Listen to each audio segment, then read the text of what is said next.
All right, we're live. Finance Junkies on a Sunday night. Vitaly, how was your weekend? Long, short. Were you messing with the pool this weekend? It's just a hole in the ground that's super expensive right now. You can't swim in it. Full of we found frogs in it. Frogs are living there now, so I'm glad I put an expensive place where frogs can hang out. Okay. Are you regretting it at all to get that pool? No, actually, I keep spending money on it. There's a lot of things that are happening in the background, and it's one of the best things I think I'm ever going to do for like the family. You know? Gotcha. So I'm not regretting it. So you have no regrets. You could have put that money into Enphase, but you bought a pool. Enphase bought me the pool, so I don't know what to tell you. Yeah, what's the point of money if you can't enjoy it, right? Yeah, well, at the end of the day, yes, the philosophical part is we need to enjoy the money and not just see the digits grow. I honestly don't care about dying with tens of millions of dollars. I want to spend all of it and let the kids fall where they may. Okay, Chris, how was your weekend? It was good. It was good. I was just I was in the city on Saturday, and yeah, just left Saturday, and then there was just a bunch of kids on the flight. I think everyone was coming back from spring break. Yeah, other than that, just got back, and today just had a cleanup day. Cleaned up my office, just made sure I dusted everything, cleaned out everything, and yeah, and then just went to lunch. Do any of you have any wild spring break stories? Oh yeah, I got tons.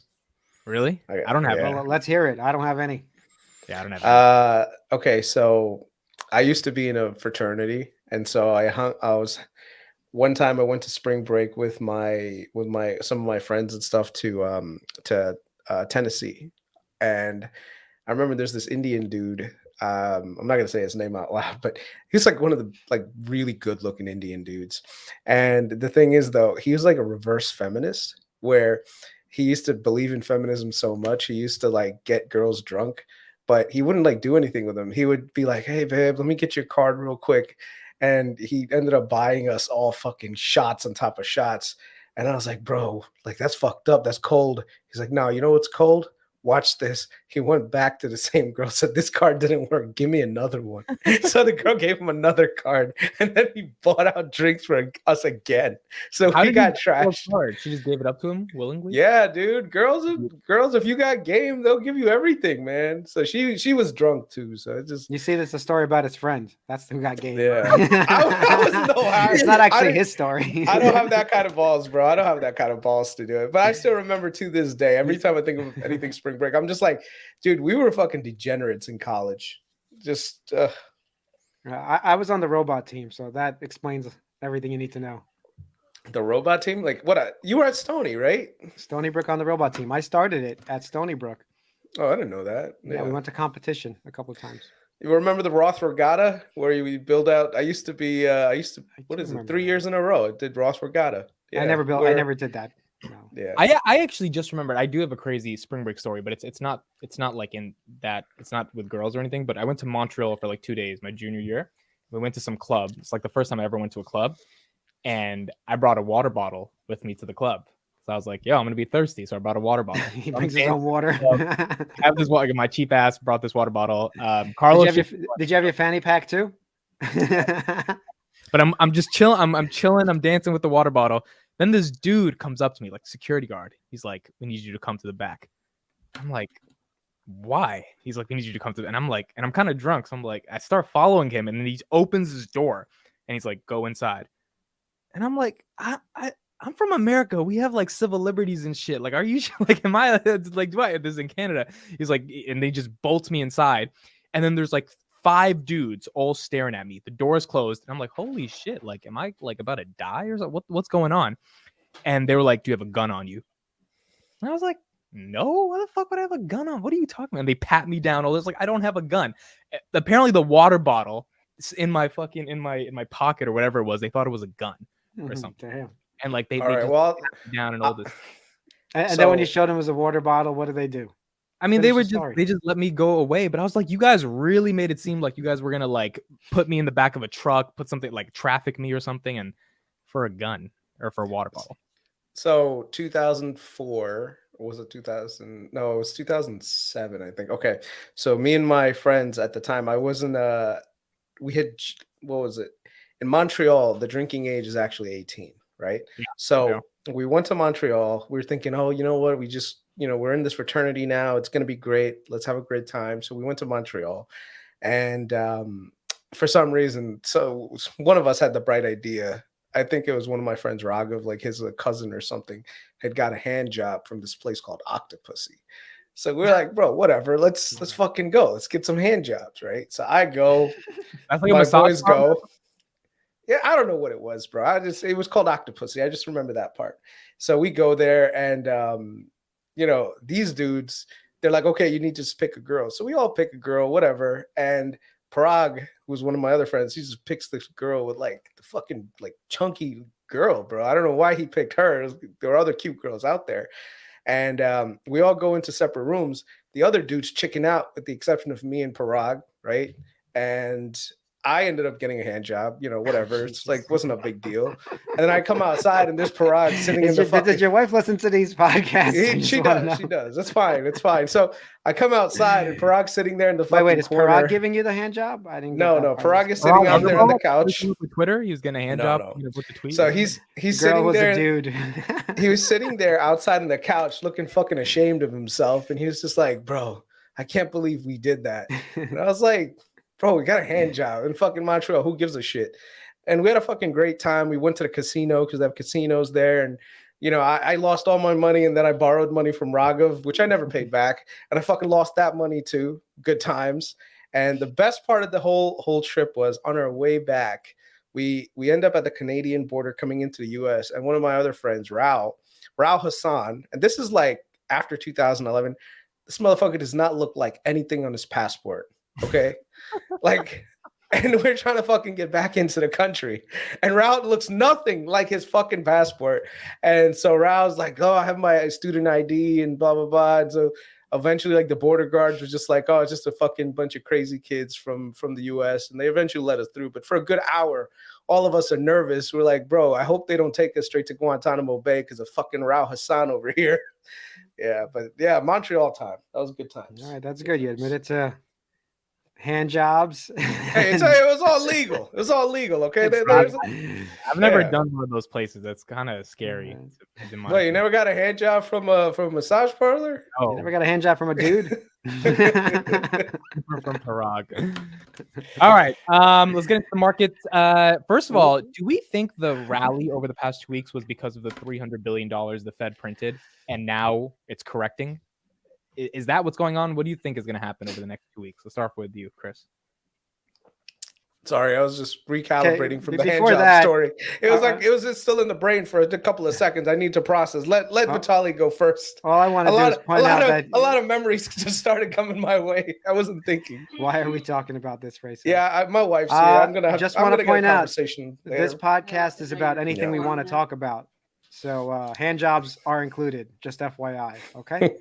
Yes, that is true. We apparently don't want to get monetized. That's the whole goal. YouTube's not going to demonetize us talking about hand jobs. All right. So also Late Night Cowbell. I thought we've changed the name already. No, it's still Finance Junkies. It says Late Night Cowbell. But that's because Carlos isn't here. That's the only reason. When Carlos comes, this will go away. Well, we don't need it then, man. You're confusing the audience. It's Finance Junkies Daily Fix. Well, actually, this is the Sunday. This is the Sunday special. That's too big of a name. Finance Junkies Daily Fix. Sunday special at the end.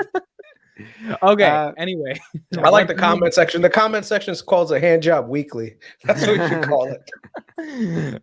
All right. Yeah, guys. If you haven't noticed, this isn't just a typical stocks podcast. We usually talk about a bunch of things, and it should be it's fun stuff.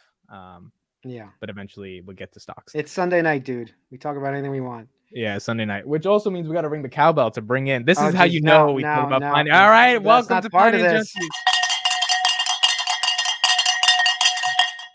Junkies. Every time I ring the bell, that's when we start talking about stocks. That's the transition. Okay, what's your question?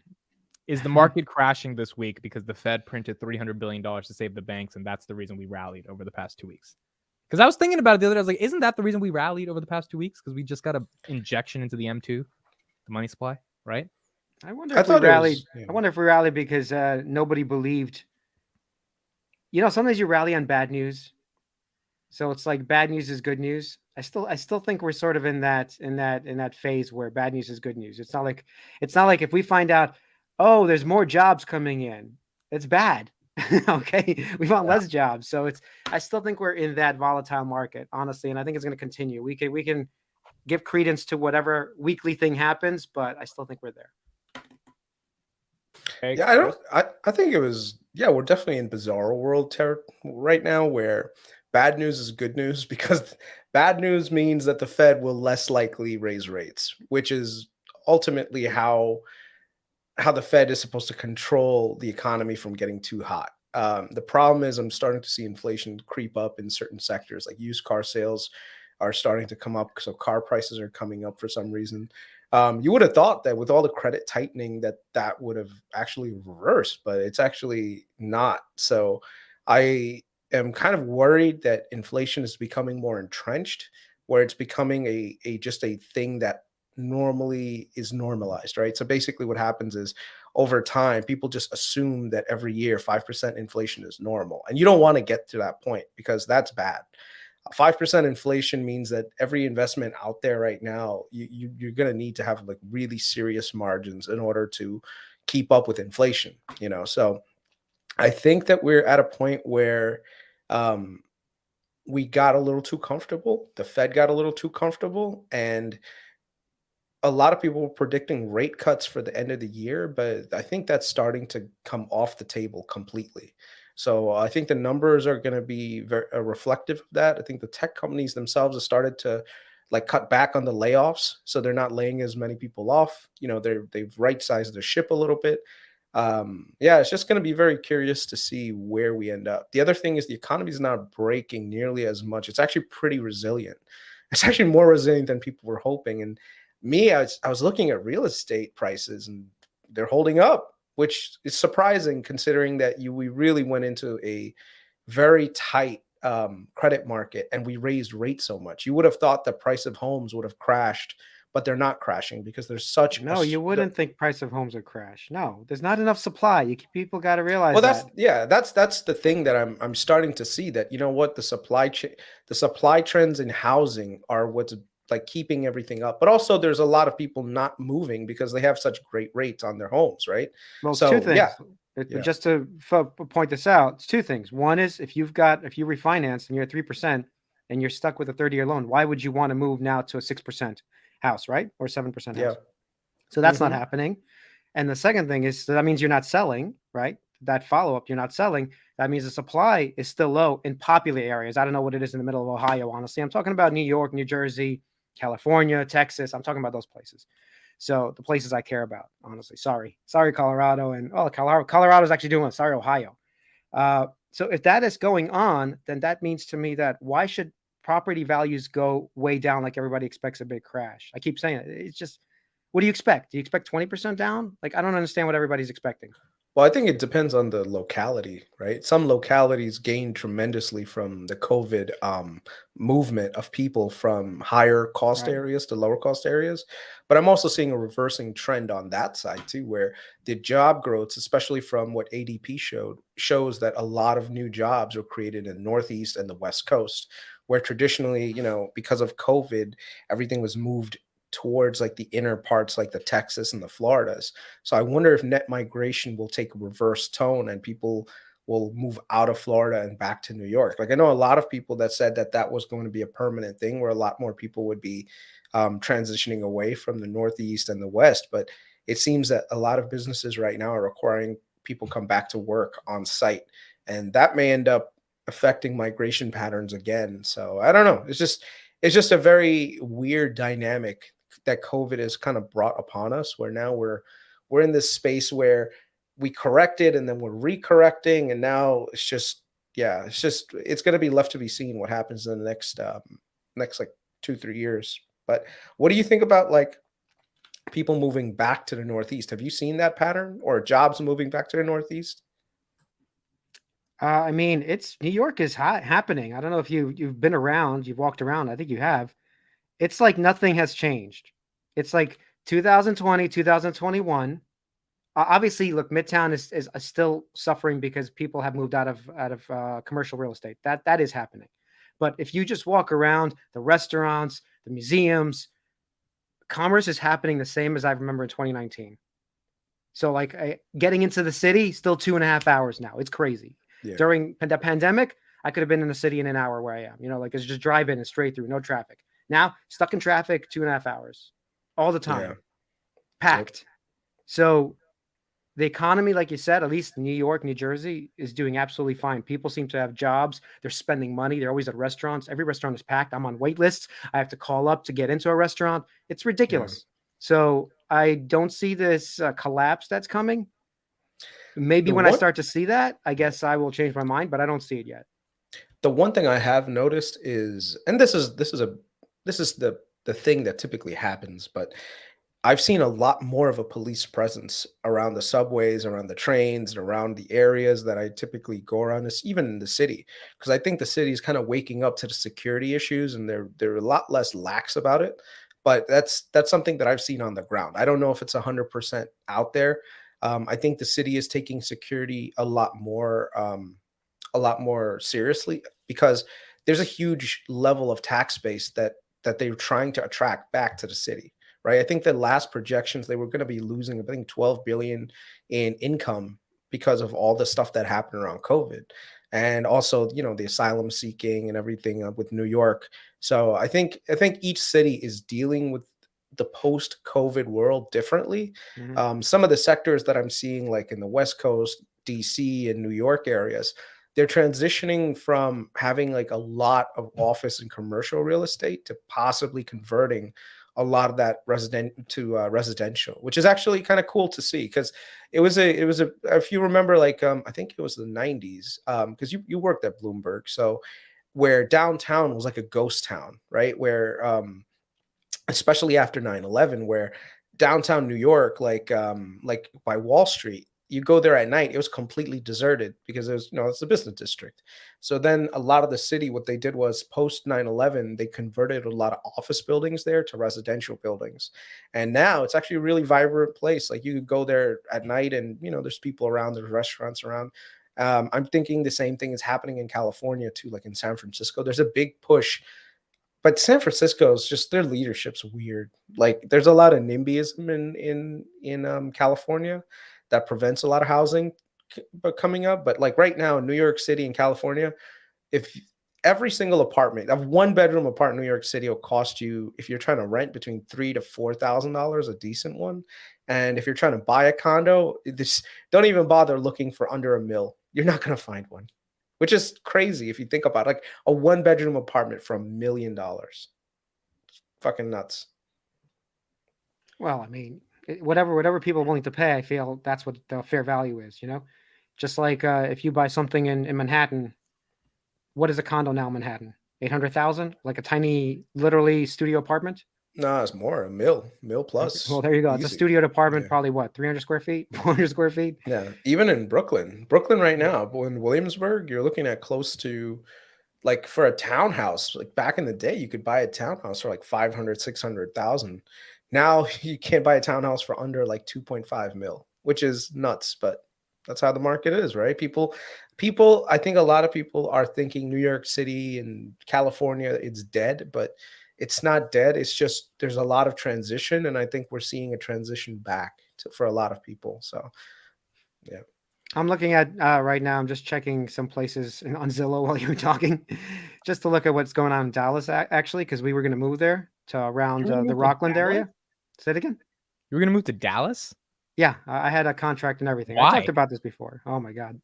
So we're going back to that. All right. I was going to move. Going to Dallas. Yeah, well, we covered it on our podcast. I guess nobody watches those. No, Freelancer Finance. No one watches this shit, like, why are you? No, I'm just kidding. But why Dallas? What was the bull case?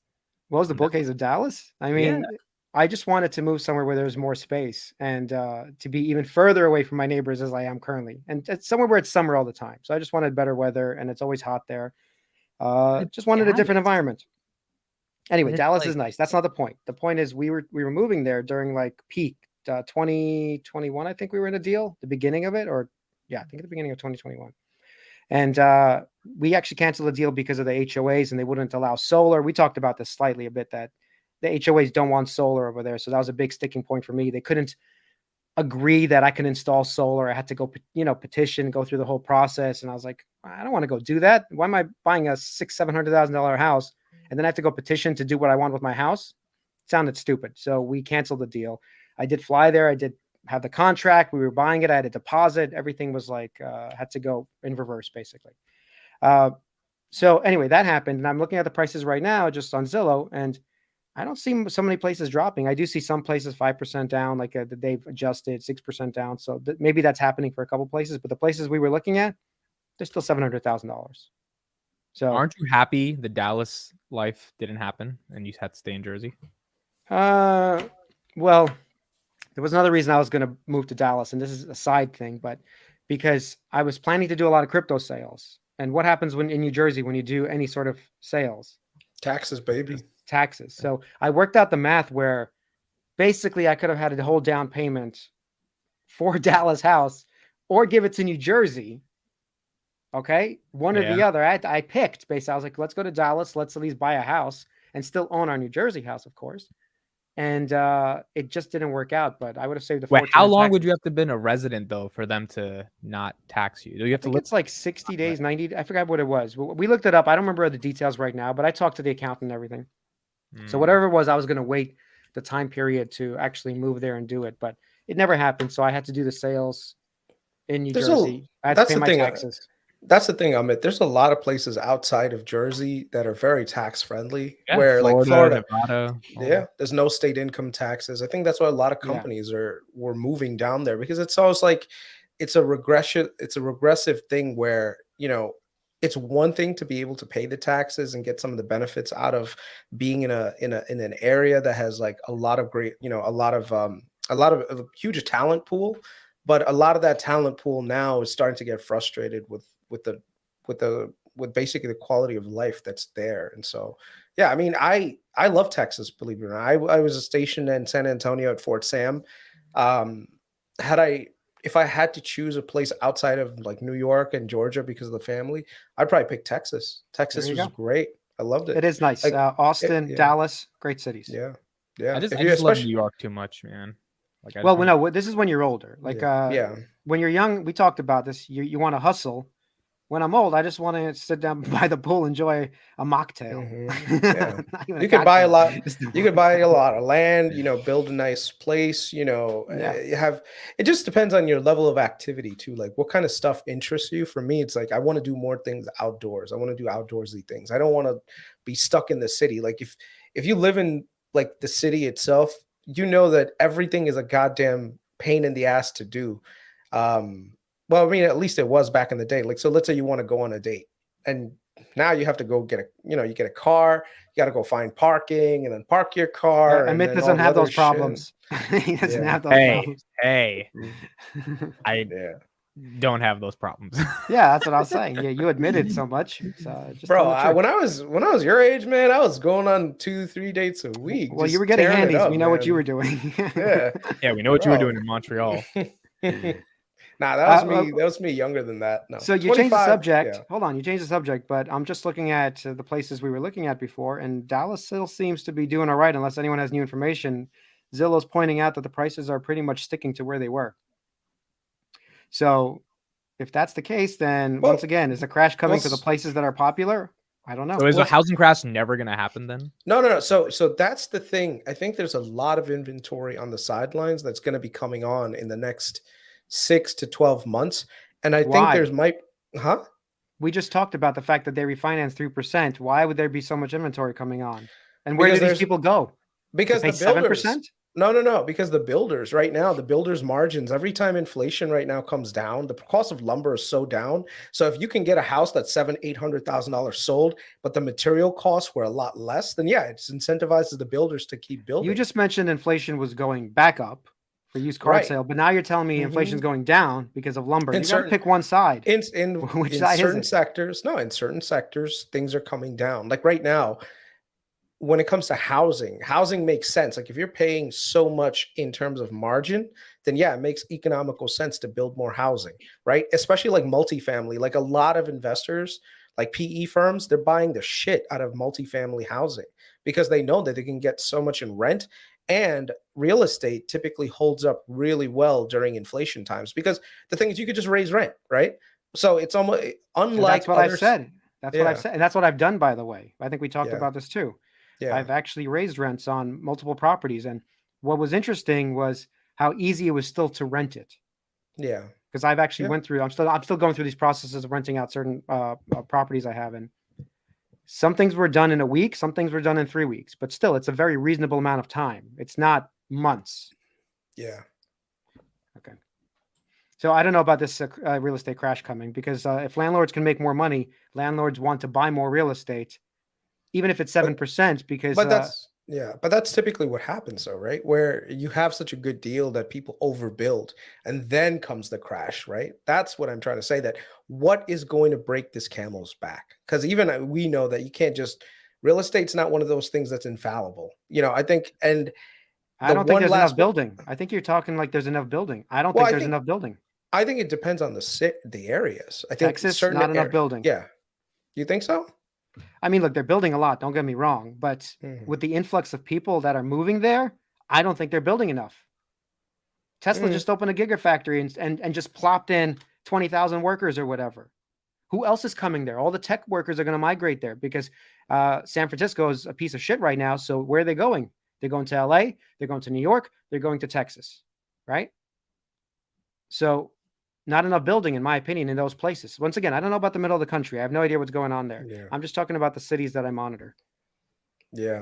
And, I don't know. and Florida too, Yeah. by the way. Florida's still hot. I think someone just mentioned, but Mhm. Florida real estate is also still hot. And Miami is making it like crazy hot, given Yeah. tech's going down there, right? I think Miami is going to be very similar to New York in the coming maybe like decade. Like I think the prices in Miami are starting to rival New York City. But the thing is, like Miami itself is very business friendly. Like they Yeah. have a mayor who's super focused on just bringing as much business to the state and to the city as possible. The governor is the same way. It's like economic development. The quality of life is actually really nice in Florida. Plus no state income tax. So yeah, I think some states are just on hyper growth mode, and I don't think they have to worry anything about a housing correction on there. The only thing that's very negative about Florida is that they do have some complicated issues around insurance, like housing insurance, from what I know, where I think there's little to no housing insurance left because of like hurricanes coming in and doing damage to roofs and stuff. Like it's just there's I haven't done nearly as much research on it as I should, but from what I'm hearing, that those are some limiting factors in the Florida area where housing insurance is really hard to get, which means that that's an expense, right? That a lot of people don't take into account when they're purchasing property there, but it's going to affect people. All right, let's talk about Tesla. So this was tweeted today. Our next mega factory will be in Shanghai, capable of producing 10K megapacks per year. This comes a couple of days after the master plan, or a week after the master plan part 3 was released. Now, I'm going to sound very ignorant, but can someone explain to me what exactly is a mega pack? I know it has to do with energy storage, but why is this going to generate, I heard some numbers like an extra $10 billion of revenue for them or something. I'll take this one, and then Sure. Vitaly, if you want to go. So the mega pack is something that Tesla developed with extra batteries that they had after they were doing production in their cars, and they realized that this was actually a really good business model because what happens is with a lot of renewable sources of energy, they're very dependent on the weather. So when the weather is really, blowing, like the wind is really blowing or the sun is really shining, you have a lot of excess energy that's being put out. And then you also have times where electricity is being drawn heavily and other times where it's not being drawn heavily. So it's a very weird very weird imbalance that typically happens. So these things, these mega packs, essentially what they do, they're like a giant battery that sits in the middle of the grid where it can store all the energy during high input times, and then during consumptions discharge that and do it in a very economical way. So you have something called load balancing, and that load balancing ends up being really, like, if you want to transition to renewables, you're going to need to have this to do load balancing. it saves the energy companies a lot of money to do this instead of constantly building more and more factories. Because before it's like, okay, I need to make another power plant because my capacity utilization at peak is much higher. So let me keep two plants going at the same time, just to make up the electricity requirements. But then when the power draws down, both of those, they have to idle one of those power plants and chill out. So now you have wasted potential. Can someone explain how this works? How do they make money off of it? How do they get energy from the mega pack to I think Chris is making a little bit more convoluted than it is, because the simple thing is Tesla puts basically a mega pack somewhere and buys energy cheap, okay? Puts it into the batteries. Just imagine buying energy at like 3 cents a kilowatt, putting it into the batteries. All of a sudden, you get peak time at whenever, 5, 6 o'clock, everybody comes home, turns on their air conditioning, blah, blah, blah. There's something called peaker plants, and they charge enormous amounts of money, 30 cents, 40 cents per kilowatt hour. So it's like a 10x in terms of charging. All of a sudden, Tesla can now sell that energy for 30 cents or 40 cents or whatever the current market rate is. How does the energy get from the mega pack to people's air conditioners? What are you talking about? How does the energy get to your house right now? It's the same thing. Grid. It's the grid. It's the grid, dude. There's a network of utilities. They put it on a pigeon and they send the pigeon and they drop electrons on your brain, okay, to your air conditioning. Do you still believe in the stork? So this thing just basically prints money. That's what it does. And it's for peak hours. And instead of having a gas peaker plant that you're going to build and it's going to take you 10 years to do this, you can deploy this in a matter of, I don't know, weeks. I think it's weeks, 3 weeks, 4 weeks, 5 weeks. So all of that regulation down the drain, because now you're not having environmentally toxic things pumped into the ground or done whatever with gas peaker plants. And you could dump one of these really fast, and Tesla does the whole thing. I think you can get them to do everything, basically lay the foundation, connect it all, put the mega packs there. So they're basically just printing money with these things. This is the stupidest, easiest thing to do. How much do you know? I don't remember the actual statistics. Maybe Chris remembers what they're making. But yeah, the margins were freaking phenomenal. I think it's like almost a 50% margin on this. And it's very high. Yes. And if you think about all the cost of lithium that's been dropping off, that's going to add to the profit margin as well. This is a great thing for Tesla, where I think a lot of people now are like, okay, we're starting to hit a wall with the premium that people pay for cars. So which means that, the newer customers are going to be lower margin. So now they have to do things at scale, but they're smart enough to know that, hey, there are other avenues where we can make high margin revenue and go into those businesses. So think of Tesla no longer as this company that's focused on just one singular thing, which is just transport. Now they're moving into other things. If you looked at let's just say they're an energy company. Okay. It's not hard to say. Say it, Chris, with me. They're an energy company. Go ahead. They're an energy infrastructure company. Okay, close enough. So hold on, why are they doing this in Shanghai? But let me ask you this. Is Ford an energy company? No. Or an energy infrastructure play? Is GM?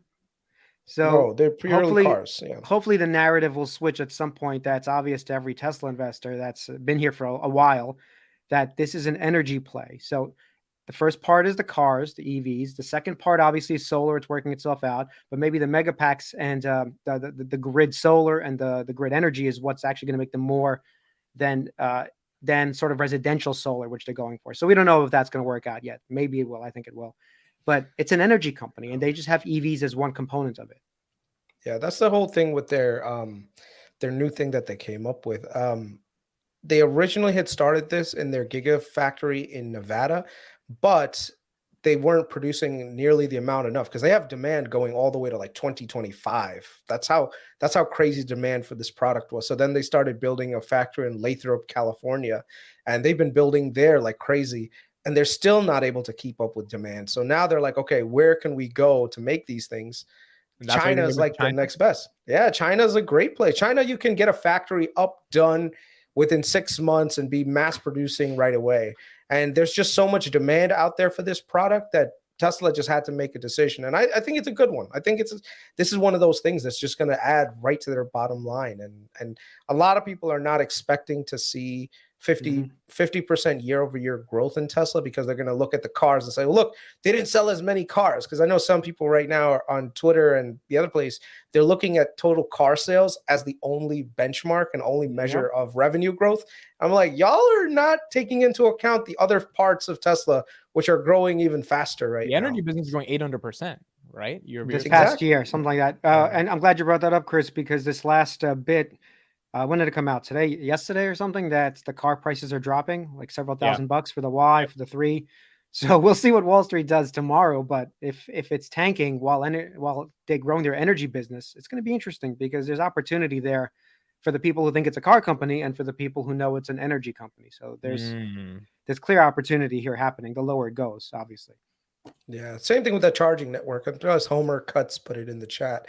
By having, businesses, we typically try to just focus on the thing that makes them money. And that's like the thing that a lot of people are looking at. But, if you just look at, Amazon, right? Amazon, if you looked at Amazon back in 2008 and all you saw was this e-commerce company that's losing money, you would have missed AWS completely, because you would have realized that they have a set high margin business on the side that they're developing. And then that's happening sometimes, like right now too. Like they don't understand that Amazon is actually becoming an e-commerce advertising juggernaut as well. So I think people sometimes, and companies do that too. Companies pigeonhole themselves into this perception that they're just focusing on one area, when there could actually be focusing on multiple things. Based on the presentation I saw with what is he calling it? Something Plan 3. I forgot what it. Master Plan 3. They're talking about heat pumps. They're talking about other parts of the general economy that could lead into other business segments for Tesla. So I think in the future, we could see Tesla being a giant conglomerated company that has its hands in all sorts of what is the bear case for this mega pack? Or is there no bear case? Because as you're saying, there's so much demand. They just need to learn how to build even more and more and more of these. Yeah, they just have to build them. I think they sold out till 2024, 2025. I don't know if it's changed. Yeah. What do you mean by sold out? You can't buy it. That's it. If you want it right now, you can't have it. They're sold out. Yeah. What is that? Like sold out of, but no one's buying the mega pack. They're buying energy from somebody buys something in advance, right? No, but I'm saying, what do you mean by sold out of mega packs? Because they only have certain. Okay, so imagine right now you're building a product, right? You order it. The wait time is 2 years to get the product. When you mean order, you mean countries that are ordering it, right? It's power. It's energy companies, power plants and companies. Yeah. Okay. Yeah. Gotcha. I'm going to show you something. Like us can't buy a mega pack. Let me show you something. Let me share this real quick. I think I did this right. Ready? Are you sharing it? Yeah. Okay, so I'm just taking a little bit of the Tesla thing. It's a long deck. We're not going to go through it, but they're saying we need 30 terawatts of renewable power. I assume that's annual production. I assume that's what they're going for, right? 30 terawatts of annual production of renewable energy. Okay. I'm going to give you the bull case for Tesla and Enphase and SolarEdge at the same time, if you want to take it or not. If you look at the current production of clean energy in terms of solar, you have solar voltaics, 74 gigawatts, right? Not terawatts, gigawatts. And you have U.S. wind power at, what does it say? 143 gigawatts of capacity. So add that together, you get around 250 gigawatts of clean energy, right? Somewhere around there. I mean, we could do the math, but now you look at the 30 terawatts, and if you just do a division, it's a division problem. You have 100x fold at some point that has to happen for clean energy. It's not only solar. I know there's other things that are happening. Hydro and whatever else is there, but a lot of it will be solar deployment. This is to power the whole world. This is to power what exactly? I believe, all clean energy to transform the global economy from fossil fuel to oil, fossil fuel to renewables, basically. So we're talking about 100x increase in the power we need. 138x actually. I did the math, which is insane to think about that. That there is a bull case there that Tesla is just in the beginning of this massive S curve. I think someone put that in the comments too, but Enphase is at the beginning of this massive S curve, and so is SolarEdge. I keep talking about them as well. That those companies will do well, it seems like, no matter what happens, just because there's 100x need for their product, right? So maybe you could justify a buy on Tesla and have nothing to do with the cars. Like legitimately, you could say, "Fuck the cars." The energy business itself is worth a thesis for It should be worth more than the car business, technically. If they do succeed at this, it's going to be kind of insane. So and What do you mean if? Well, why wouldn't they succeed? Because who's their competitor? Well, look. I want to say if because you want to always caveat it that we didn't know Apple in 2008 would blow everybody away and they would take over the smartphone thing. Like like 2008, very few people understood that. The same thing now, very few people understand that. So yes, I made a big bet that Tesla will win, but does it mean they have to? I would say no. But even if they don't win everything, right? Like Apple's winning 50% of the market. If Tesla wins 20% of this market, it's still such a massive market that I think we have our 10Xs in Tesla. If Even they do for this the energy price. business, I'm talking Right. about the market cap of the company, right? Right. So an Enphase at a $20 billion, $25 billion, if they win from 3% to 20% of this entire market over the next decade, 30 terawatts of energy is needed. They're making like peanuts right now. Right. By the way, someone said, does Chris own any Tesla? I have 10 Tesla calls that I bought really early, and yeah, I'm just riding them, loving them. Probably gonna buy some more actually, if the prices go down enough. Yeah, I think the calls, if the prices is under $150, probably the call seems the best thing to do. Yeah, I have enough shares for me. Start leaving your questions in the chat, guys. We're gonna do one more topic and then we'll get to questions. Budweiser, Chris, you want to talk about this one? What is Budweiser? The topic? Okay, so Budweiser came up with this ad. Basically they showed Dylan Mulvaney, who's a transgender person who some people say makes caricatures of women, basically like does like extra flaunty things that like just it seems very characteristic. Okay. Whatever the case is, but a lot of people, including Kid Rock and a lot of people, they're actually boycotting Budweiser and Budweiser products. That normally I could care two shits. I really don't care.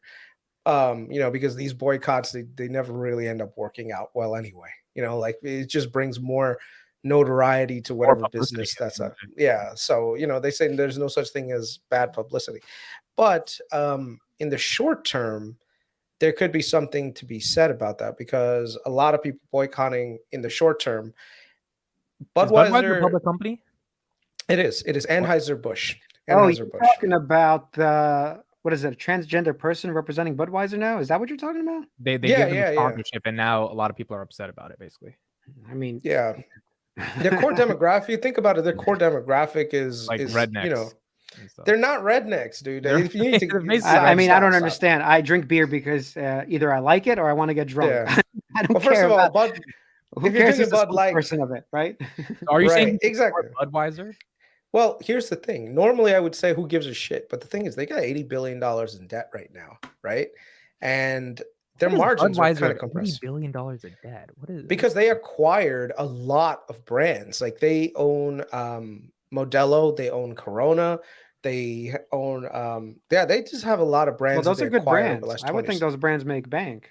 They do, and that's why they got bought. But the problem is that debt load is there. So if people are stopping drinking Budweiser and that impacts them in the short term, it might end up actually crashing the stock. Not that it hasn't crashed like pretty hard already, but it's just when you take on so much leverage, a lot of these businesses have to be careful how they present themselves, especially if their core demographic. Do you really think people are going to stop drinking it because of this? Like, yeah, no, I don't think so. I think if you've been drinking Budweiser for 20 years, it's just not gonna happen. You're gonna do it for a couple of weeks, then you're gonna go buy back your 6-pack of Bud. No, I think this is something that's definitely gonna be there, man. There's been a big people have short-term memories for this stuff. There's been a big push towards drinking more local beers. Like the amount of beers that come out. Like I like going to my local brewery. I'll be honest, I don't drink Budweiser. I think Budweiser tastes like piss, to be honest with you. So yeah, it's disgusting. I agree, but that's what I mean. If you've been drinking it for 20 years, you're going to keep drinking Budweiser. If you already think it's good. They went public in 2009 at $20. They ran up to 118 by 2016. They got to a low of 31 during COVID. Right. Ran up to 75-ish by 2021, and so now they're not that down. Yeah, they're not that down. Yeah, I don't think anyone cares. No, but that's what I'm trying to say, that right now they've grown tremendously through a lot of acquisitions. Their old CEO, who I love to death, he was a great motivational speaker, Carlos Brito. He was amazing. But yeah, this this, like I said, this is just something to watch, because I think a lot of times when we're talking about stocks, we're talking about things, we also have to take into consideration how the CEOs may come out with some comments or something like that, and they may end up causing a lot of people to have backlash against the product. Like, look at Tesla right now. We're all Tesla fanboys, whatever, but Elon Musk has this way of really talking badly about some people, which a lot of people may not necessarily, want to gravitate towards. But it's not affecting towards Tesla. that. That's the thing, right? Like, As far as thought we it would. know, as far as we know, it's not affecting Tesla, but that's going to be left to be seen, right? that is So, true. yeah. All right, question Yeah. time. Let's do All right, this. questions. We've got Chris. What do you think about Apple and healthcare? I think it's a non-starter. I haven't seen Apple really do much in healthcare, to be honest with you. No, but they're doing Microsoft a is lot with the watch and like analytics. That's right? like I said, I don't necessarily see it outside of just the consumer space. If you're talking about applying real business cash flow to healthcare and then seeing some returns, Microsoft is actually doing a bigger job. They have the HoloLens, which a lot of hospitals use. We have they bought Nuance Communications, which a lot of hospitals use. Once again, I don't see Apple nearly as much as I see Microsoft. Microsoft I see everywhere in the healthcare space. So, Okay. We've got. What is your guys' opinions on hymns? We talked about this. ED, right? Is that ED? Yeah. It's So Amit only knows about this. He's gonna fill us in. Well, what's your bulk case? How many pills do you get a week? right here. I take them every day, 2 a day. Just no. I know people are excited about this stock. I don't know why, but I think it's just because it's so down from the highs in 2021, and their cash flow is pretty good. But outside of that, I don't know. How do people get excited about this? I don't understand. It's just okay. I'm pretty sure they do more than just ED medications, but I don't know. I haven't done more. I think research it's everything on for it. him and her, right? It's supposed to be all sort of. I don't know. Isn't Like it I said, hers too? Hims and hers, isn't that both? some people were telling me about Hims like a few months ago. I should have listened, because they actually obviously know something about Hims more than I do. So, this is the whatever. website. They have hair loss, erectile dysfunction, anxiety, early climax. Wait, so if you take the you go faster? Why is that a good thing? What the fuck? I could see investors getting really excited about this. Literally, You're on your way to lasting long. Oh, they're saying if you early climax, you take it. right? No, I want early climax. My wife told me I gotta be faster. Oh my gosh! So this is just and I can't get a handy from her no matter how much I beg. Not even a pool. Pool couldn't get it done. Well, it's half finished. Well, wait till I want to address something that Jay Kim says. Chris is a short-term trader, swing trade. Listen, I agree. when it comes to no. Hey, listen, you can agree all you want, but if there's opportunities out there, if there's opportunities in the market, you should be willing to take them. I mean, there are certain parts of your portfolio. That is bad advice. That is bad advice. Whatever. There's lots of opportunities. That's Macaulay's advice. When there is an opportunity to swing trade, you should do it. All right. Not go all crazy in with the entire portfolio, but there should be a portion of your portfolio dedicated towards things that could swing trade. All right. So anyone that says, hey, just buy and hold forever, go ahead. Good luck with that. Well, I'm not saying that too. I'm saying people should stick to their core competencies. So I can't now research erectile dysfunction medication. I can't do that. I don't have time in the day to see if this is the company that's going to make it. And that's ridiculous. If my core competency is technology and batteries, hold on a second. My core competency is like technology or solar or batteries, and I'm tracking that whole industry, then I can swing trade some of those things. In fact, I did it with Enovix. I'm up pretty big now in Enovix, even though it went down a little bit. But how much are you up on Enovix? It's thousands and thousands of bucks. I won't say how much. Like percentage wise, I mean, I'm not asking for the number. 20, 30%, okay. 20%, 30%, somewhere around there. I don't track it daily because it's not only swing trades for me. I'm actually trying to go long on Enovix. But my point is that if you have a core competency that you think you can make actual money in, that's what you should trade or swing trade if you want to do it. Because if Enovix did pump to around $18 to $20, by the way, that's when I would be comfortable selling like a third to a half of my position. If And you as I've always sell said, any of your Enovix, Johnny will not let you hear the end of it. well, Johnny also sells. He also swing trades a position of his, and he's already like CEO with the number of shares he has, so he doesn't have to worry. It's not a core thing that I'm trading and following. I have a small position in Enovix, but I'm willing to swing trade it at a certain price. But I'm following a battery company because I'm sticking to the energy sector. That's what I'm sticking to, and technology. So my point is, you can't just follow everything. And I know Chris does a better job. Like, follow him. He followed a medical company. He's following a real estate REIT right now and doing so. He's trying to He's not expand. following. He's long on that one. That one. Well, right, exactly. So I would never go super long on any of these things that I don't have a core competency in, because I have no interest to learn about them. So the people in the comments, if you don't want to learn about something, that is obviously you should not ever buy it. Okay. Because you're just going to lose a lot of money. And so that's why I went to Chris's comments saying that you should not swing trade everything. You should only find things that you actually understand, and then maybe swing trade some of it. Maybe just a small position. Okay. If you're 25 years old, had 10K to invest, Tesla or Enphase, what would you put it in? I'd split it 50-50.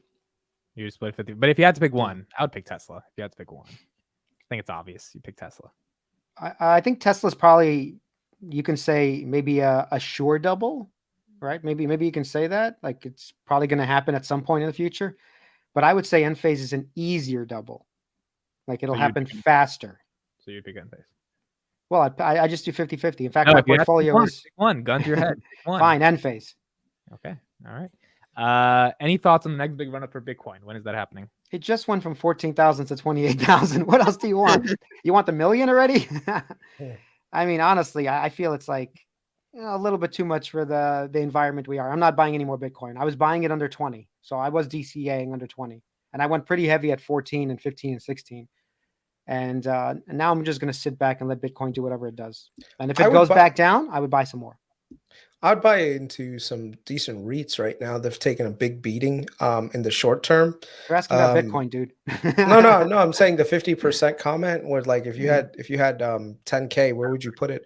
I would put it with the company that I've, like I said, I'm super bullish on right now. SLG, SL Green. They're an office REIT here in New York City. Chris, you're getting on the phone. You're getting a hefty dividend every month on this investment you made.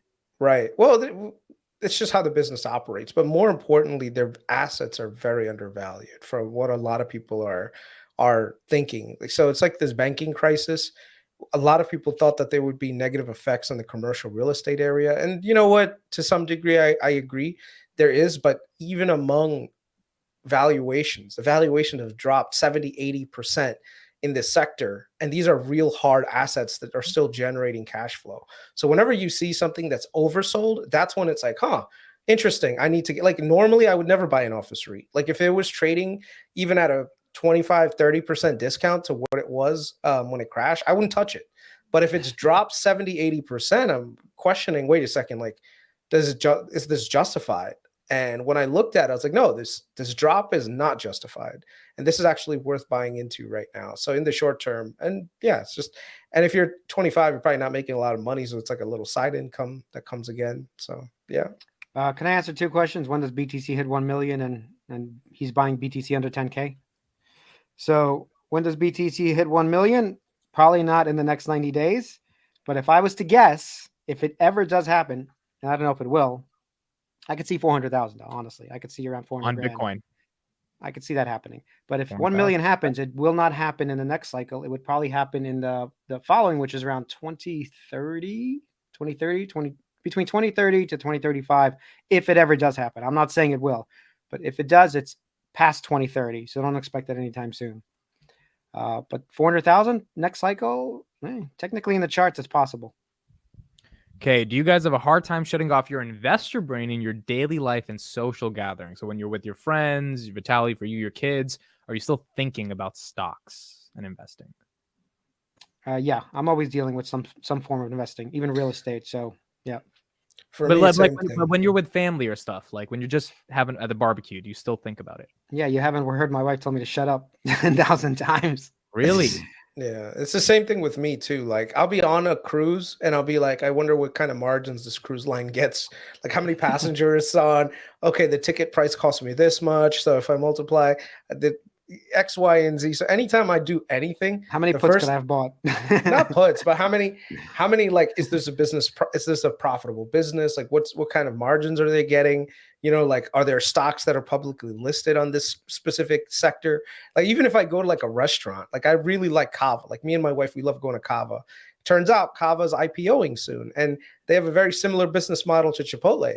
So I'm like, I wonder, like could I get in something like this at an early stage? Had I got onto like something like Chipotle, like I was eating Chipotle 10 years ago, yet I never bought the stock. And it's like, wow, why didn't I do that? This was such a great product. If you look at Chipotle, it's I think 20x since then, Yeah, since when it's Black IPO. biggest winner. Yeah. Yep. I think that's the difference, and I think that's the the great thing for the 250 people that are here. If you're watching us instead of some random thing on Netflix, either you're experienced as an investor, you're trying to become an experienced investor like myself. I would say Chris and Vitaly are experienced. I'm trying to become experienced.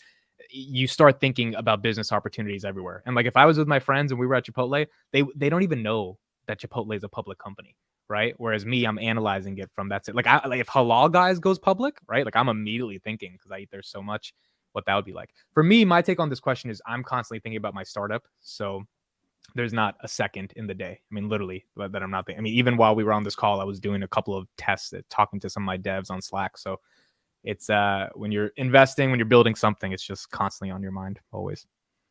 Chris, do you play cricket in Jersey? I'm not in Jersey. I am mostly in Atlanta now. And the few days a week that I am in New York, it's usually in Brooklyn. So no. So do you play cricket at all? Because I don't at all. I played cricket when I was younger, but not when I'm older. No. I never liked the sport, bro. It just never was interesting to me ever. All right, everybody, hit like, hit subscribe before we go off. So just go do that right now. It'll take you a second. Amit has to be better at saying that. And he leaves. He's like, I'm gone. So one of the other someone just mentioned Dutch Bros. I actually do have some stock in Dutch Bros because if you go to the West Coast, Dutch Bros is like crazy. Like everyone loves Dutch Bros over there. Franchise wise, they're great. The only thing is their stock may be a little bit elevated in valuation terms, but yeah, Dutch Bros is good. So, yep. Okay. Okay. Last couple questions. What do you think about Adobe? Any thoughts on this bad boy? Bought Figma for 20 billion. Great software. Expensive. I haven't looked recently, but it's a quality business. So, I mean, I haven't looked at the stock though, and I don't own it. I just know we all missed the bottom. Like when they bought Figma, it bottomed at like 250 or something. Now it's back to like 380. So that was a good bounce then. It was a great bounce. Yeah. And buying Figma was probably very smart too, because I know that they're just killing another competitor. So the only real competitor to Adobe products is Blackmagic Resolve. I don't know if you guys know that, but I don't know. I'm not sure Blackmagic is a public company even. I got to look that up. Maybe I would say there's another competitor. Who? Canva. No. Canva's bro, for the average person, Canva's way easier. No, I'm saying for the professional people, Adobe products is a whole suite. There's Photoshop, Illustrator, After Effects. If you haven't used all those products, and I have as a filmmaker, they're indispensable. I pay $30 for that, and I have no choice. I have to pay it. I use Adobe too, but Canva's easy, man. It's like you can't be a professional using Canva. Sorry. So here's a question. Do you guys think that AI by any chance is going to disrupt a lot of these things? Well, it's already helping. They're integrated into their products actually. So like we talked about this with Carlos, but like green screen keying, it's becoming all of a sudden easier. You click 2 buttons and you can frame a person and it just tracks them for the rest of the show. That's actually an AI type of a thing that they're doing, and removing backgrounds and replacing things. So they're incorporating a lot of AI into the programs, which makes them more useful, which makes me want to spend $30 forever basically. And the only competitor, like I said, is DaVinci Resolve, which is integrating all those products into one, and Blackmagic is the company that does it, but I don't know if they're public. So you're talking about 2 companies. It's a duopoly right now. You could say monopoly, honestly. Adobe's a monopoly. Okay. Have you guys tried Celsius? My wife brought this to me like a little while ago, and it seems like it's bro. You think so? I mean, maybe I don't know if it has a stock, if it's even public or not, but the drink, Tristan loves it. I hate that No shit. idea. It's disgusting. Yeah, no. So that's the thing. Like from what I'm hearing, a lot of people like it, and the stock price it just IPO'd not too long ago. It's down to I think 6.6 billion. So some people are saying it could be another Monster Energy. Yeah, because it's an energy. I think it's an energy drink. It's energy. Yeah. Monster actually tastes good though. Like Monster's like it's I don't even drink for the energy. I just like how it tastes. Yeah, But dude, I wish I could fucking buy some Prime stock. That motherfucker's gonna be wealthy, dude. What's his name? Prime? Logan Paul? I've still never drank it yet. Have you drank it? I haven't drank it, but dude, all these fucking teeny boppers are just going crazy for it, man. Every time you go to like Kroger, every time you go to Kroger, the entire thing is always out.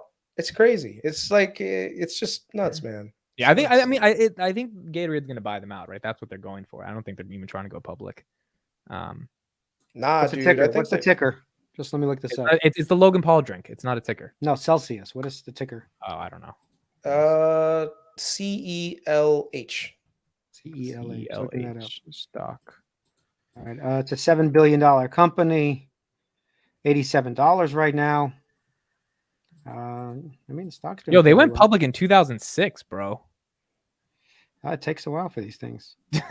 Bro, it was flat for 11 years. Like it was from $2 to $4.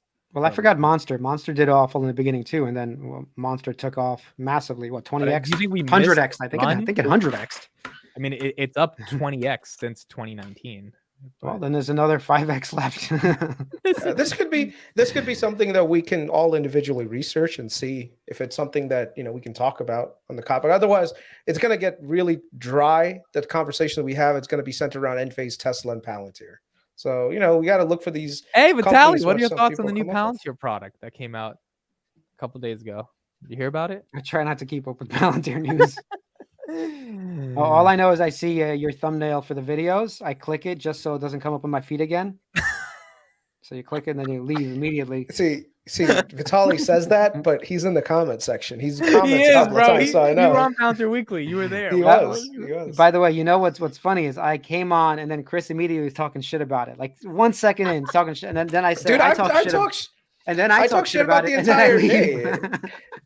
Clearly, you came on when Chris was talking, not when Chris was talking shit, because I was talking shit the entire time. Well, no, but you were saying something about Carp selling all this. Bro, literally, Vitaly joined my morning streams whenever I'm like shitting on something that he disagrees with. It's like he comes at the right moment, just kind of crazy. The comment, and then he leaves. It's so funny. Yeah. Okay, do you guys want to record the intro live? So for everyone who doesn't know, okay, let me first let me at least introduce this to the audience because eventually we're going to be doing this. But we have a channel that we are going to post clips on and eventually move the podcast to that channel so that we all can actually like split the revenue effectively and like make an LLC for this thing. And it's called The Daily Cowbell.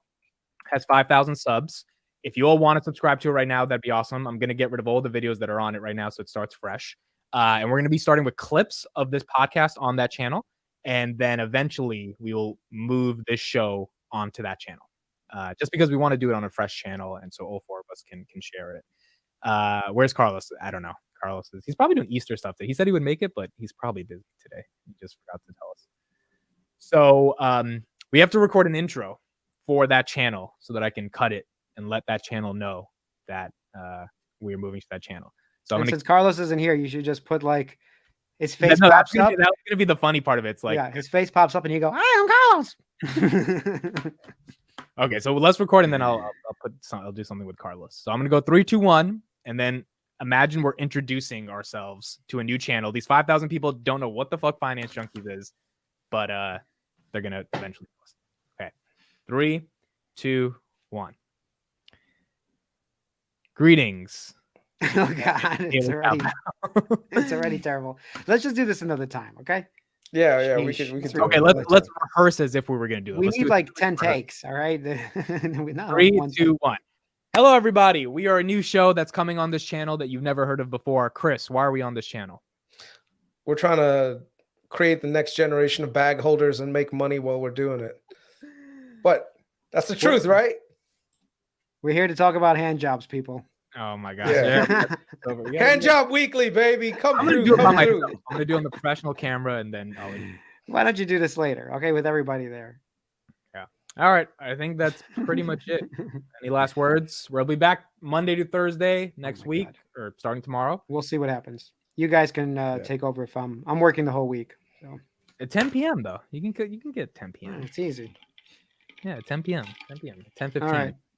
All right, everybody. Have a great Sunday. Thank you for being here. We'll see you tomorrow night. Wait. Before we go, Hand Job Weekly sponsored by Hims. Yes. That's it.